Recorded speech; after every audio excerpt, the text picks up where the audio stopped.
জান্নাতীরা যখন জান্নাতে যাবে ফেরেশতারা ডেকে বলবে ইয়া আহলাল জান্নাতি ইন্না লাকুম আন তাসিহু ফালা তাসকামু আবাদা। জান্নাতীরা চিরকাল সুস্থ থাকবা, অসুস্থ হবা না। ভক্তদের হৃদয় ভাঙলেন দেশের জনপ্রিয় ইসলামী আলোচক ডক্টর মিজানুর রহমান আজহারী। যেখানে তার মাহফিল মানেই লাখো মানুষের জনসমুদ্র, সেই আজহারী এবার হঠাৎ চমকে দিলেন। তিনি ঘোষণা দিলেন এবছর আর উন্মুক্ত মাঠে কোনো বিভাগীয় তাফসির মাহফিলে অংশ নেবেন না। যারা ইসলাম বিরোধী শক্তি, যারা ইসলামের ধ্বংস চায়, তারা চায় তাদের মুখের ফুৎকারে ইসলামের আলোকে তারা নিভিয়ে দিবে। তার এই সিদ্ধান্তের প্রধান কারণ হল দেশের আসন্ন জাতীয় নির্বাচন।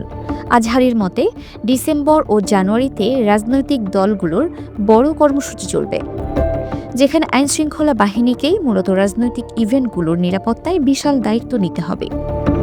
তার বৃহৎ তাফসির প্রোগ্রাম এই সময় তৈরি করবে বাড়তি চাপ। এ কারণেই তিনি নিজেই পিছিয়ে এলেন এবং জাতীয় স্বার্থ ও শান্তিপূর্ণ নির্বাচনী পরিবেশকেই অগ্রাধিকার দিলেন। তবে নির্বাচনের পর আবারও শান্তিপূর্ণ পরিবেশে মাহফিলে ফেরার ইঙ্গিত দেন এই ইসলামী আলোচক।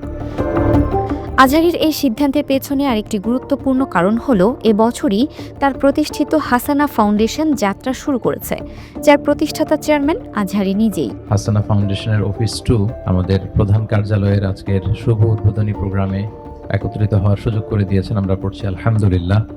জাতীয় পর্যায়ে শিক্ষা খাতে ভূমিকা রাখার স্বপ্ন নিয়ে গড়া এই প্রতিষ্ঠানের কাজে এখন বাড়তি মনোযোগ প্রয়োজন। তাই আপাতত পুরো সময়ই ফাউন্ডেশনের কাজেই দিতে হচ্ছে। শুধু তাই নয়, এই কারণেই সম্প্রতি বিশ্বখ্যাত ইসলামী আলোচক ডক্টর জাকির নায়েকের সম্ভাব্য ঢাকা সফর ঘিরে যখন জল্পনা ও জটিলতা বাড়ছে, ঠিক সেই সময়ে আজহারীর এই সিদ্ধান্তটি আসলো। Multimedia desk, Dinajpur TV.